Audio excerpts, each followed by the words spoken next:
xibaar yu wér te wóor ca tàng ba abonnez-vous pour ngeen di mën di jot suñuy vidéo. dal leen ak jàmm seen chaîne bii di Buzz 221 HD ki di docteur Lamine Sané di directeur général ci direction bi ñu dippee ASRA agence nationale de la recherche scientifique appliquée ginnaaw ba mu amalee woon akub délégation bu am solo demoon seeti waa kër imam Alioune Badara Ndao ñooñee dénkoon nañ ko benn mbir ngir mu daal di koy jottali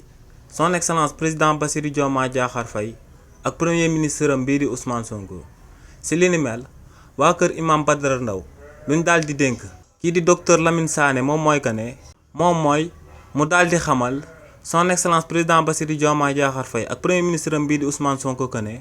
imam Alioune Badara Ndao ginnaaw ba ko waa régime président Macky Sall di daan jaay doole di ko daan tiiñal di ko doon tuumal que ne terroriste la bañ ko daan teg loxo du moom kese lañ tegoon loxo ci réewu Sénégal waaye dañoo tegaale woon loxo ñeneen daal di leen di tiiñal daal di leen di jiiñ terroriste tamit ci réewu Sénégal. waa kër imam Alioune Badara Ndao nag ne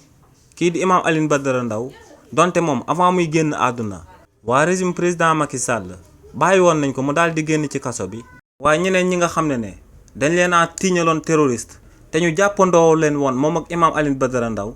ne ñooñee ba tey kenn bàyyiwu leen ñoo ngi ci kaso bi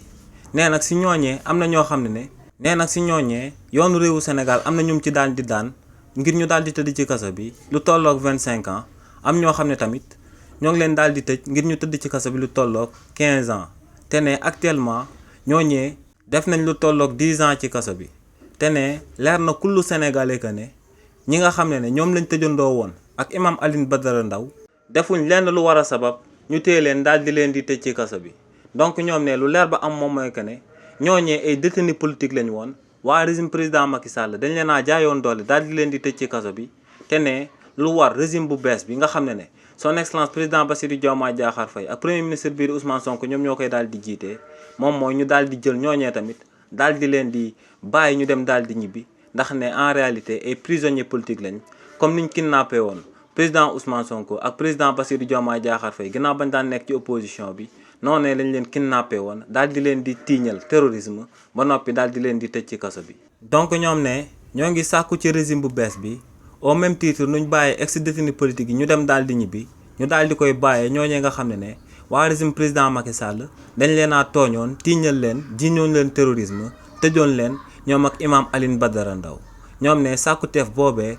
lañuy daal di amal jëmale ko ci régime bu bees bi. xibaar yu wér te wóor ca tàng ba abonnez-vous pour ngeen di mën di jot suñuy vidéo.